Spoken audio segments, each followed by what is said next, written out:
Hi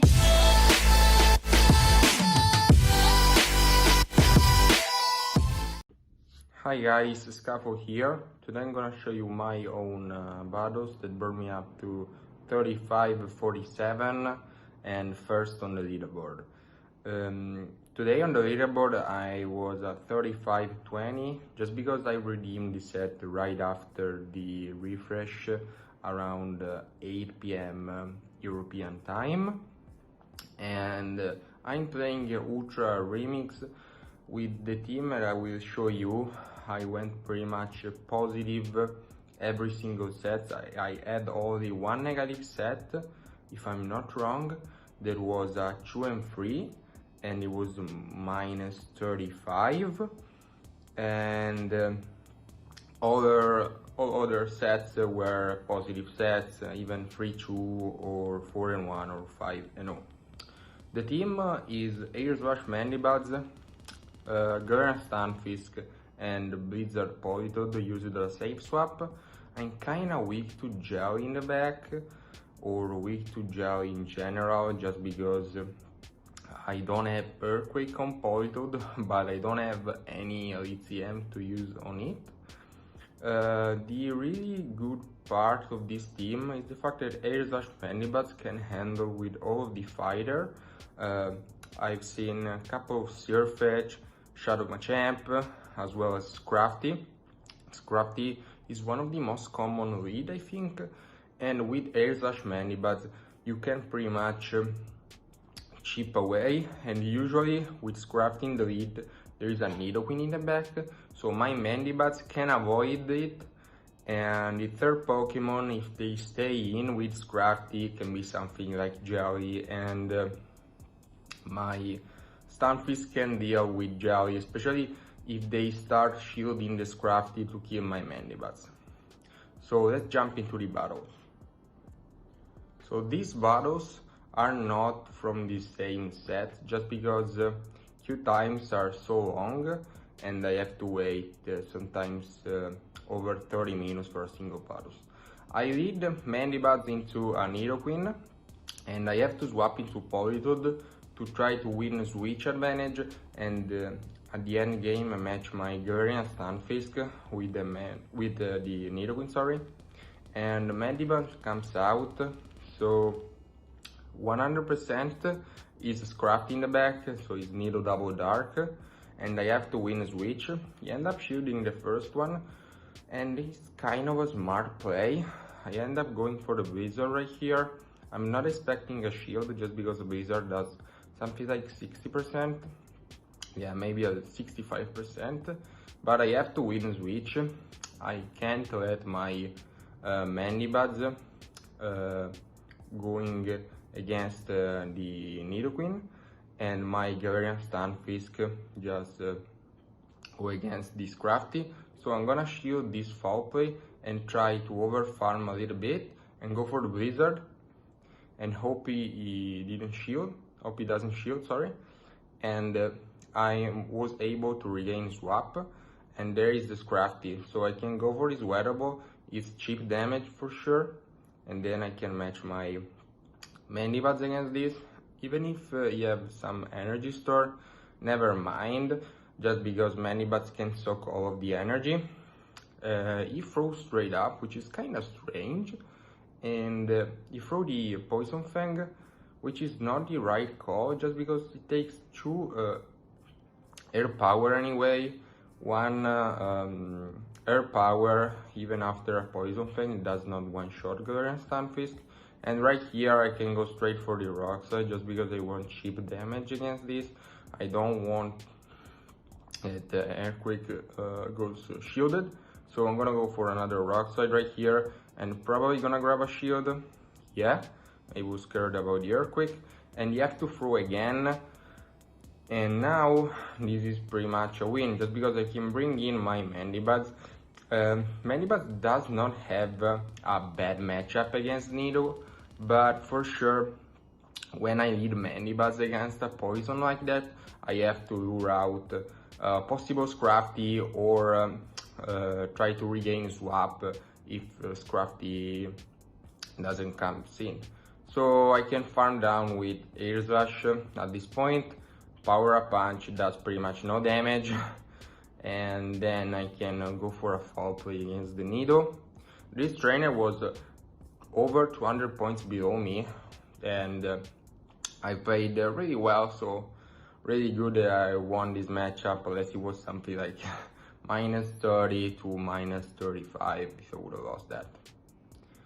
So yeah, a lot of the match in Ultra Remix with Mandy, but you can time out, so you have to consider even that.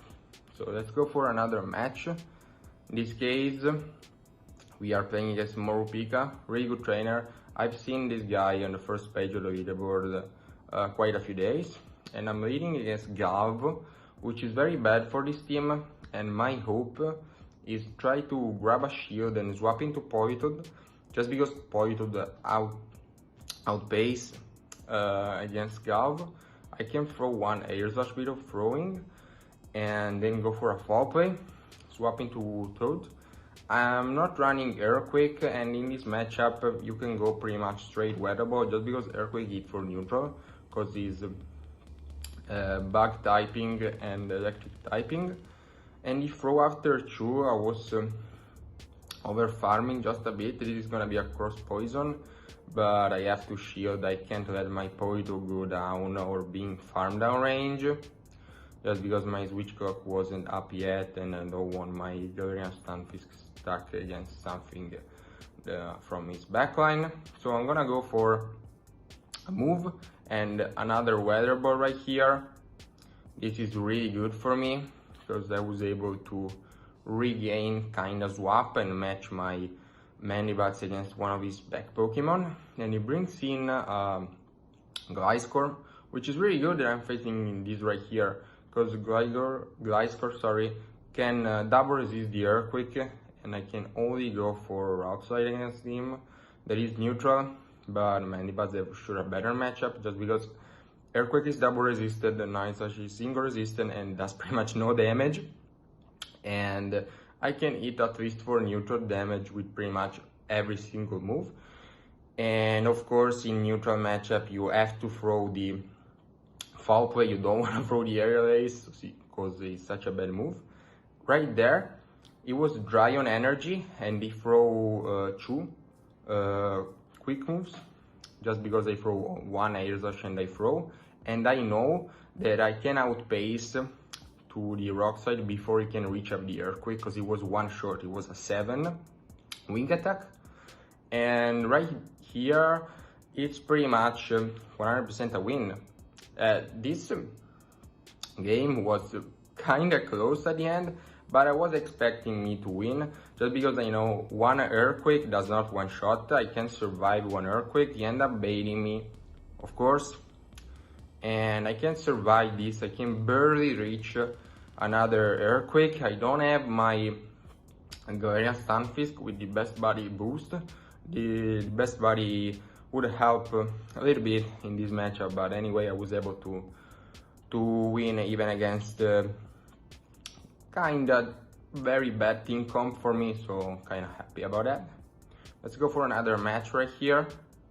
We are playing Mandy against Yveltal, and this was the first Yveltal that I was facing, and he's not running Snarl as a fast move, so that's even spicy. He's running Gust, and he brings in DD, so I can pretty much chip away DD and then go into Galarian Stunfisk.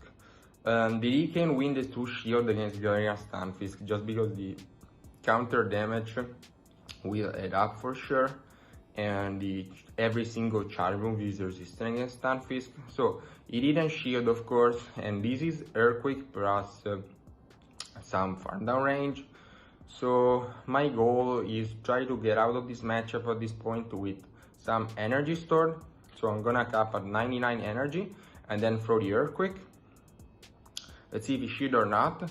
He end up shielding, which is totally fine, just because then he maybe have something that is at least neutral against this Stunfisk. I'm expecting a Steel type in the back, just because when you're playing a Dark type in the lead, you need to have a strong A9 answer in the back, or even a Bombazno answer. You need Charm answer and Ice answer, and Gorilla Stunfisk is for sure the best response for that. Right there, I end up going for the Rock Slide, not for a bait, but just because if he would have shielded, I could have double Rock Slide anyway, and I didn't throw straight up just to avoid being farmed down. And right here, I probably don't shield. Yeah, okay.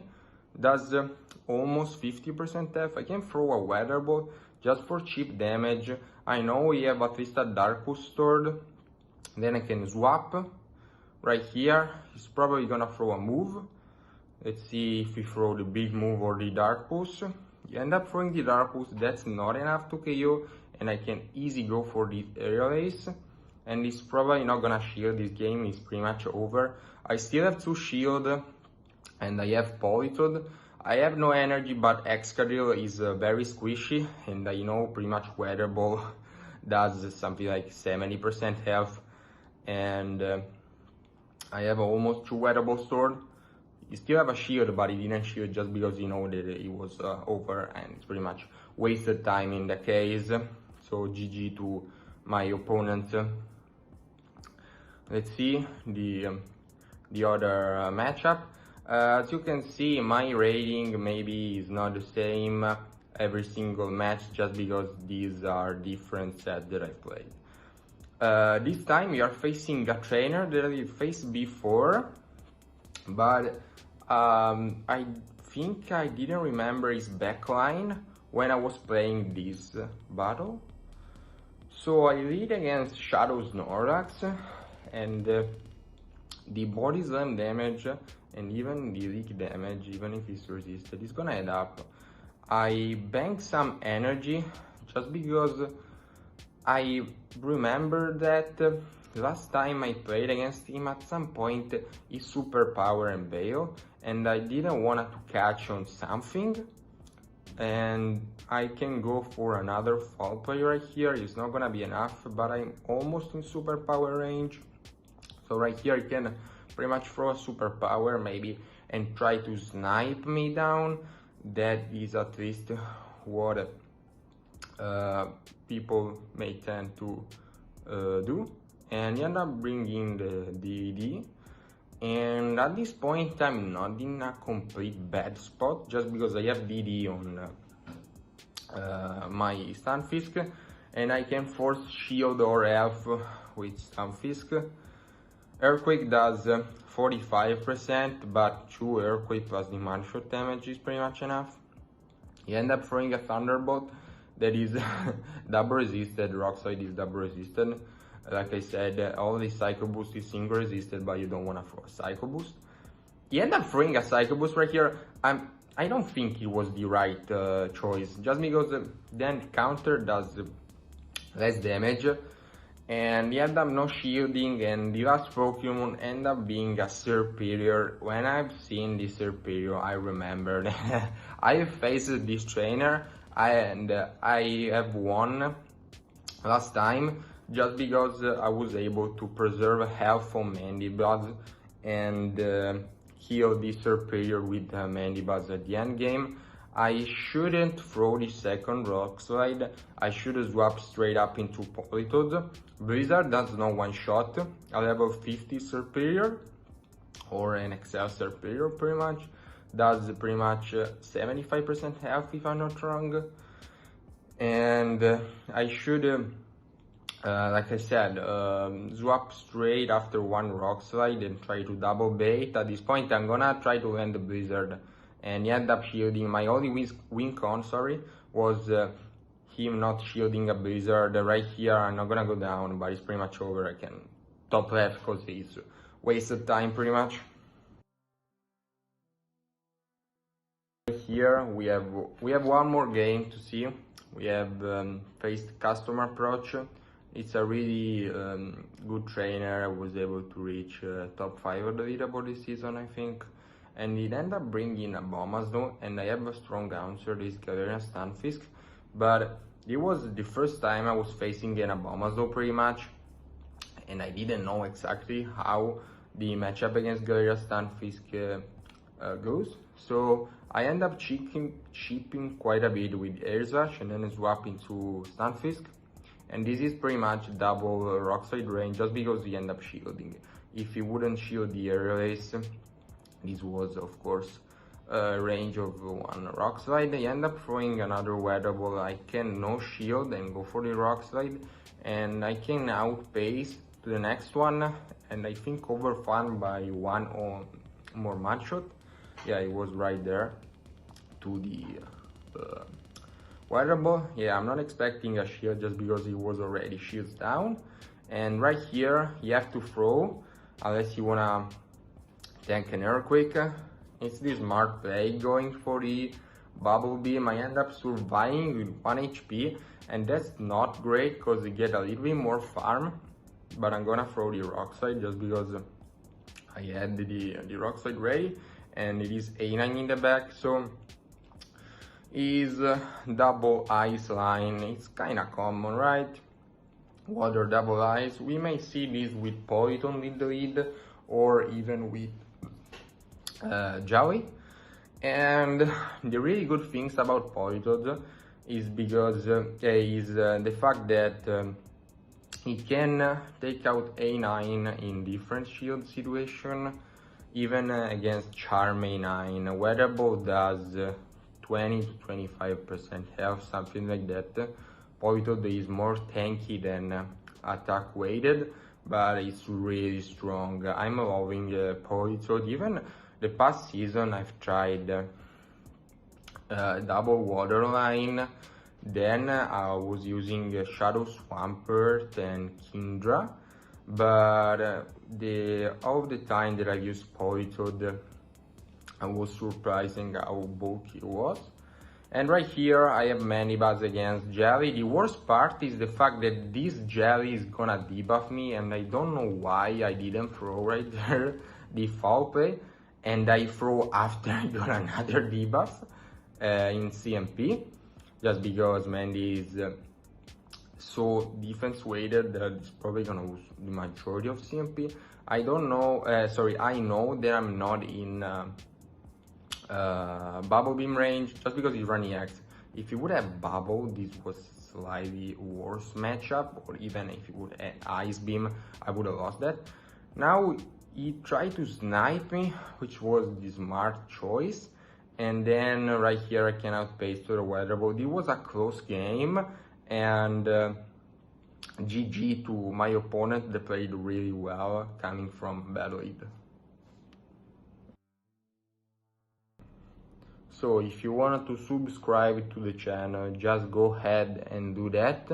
In the future we will do more content in English for some viewers from around the world. And of course, if you have to ask me something, just leave a comment down below and I'm gonna respond to you.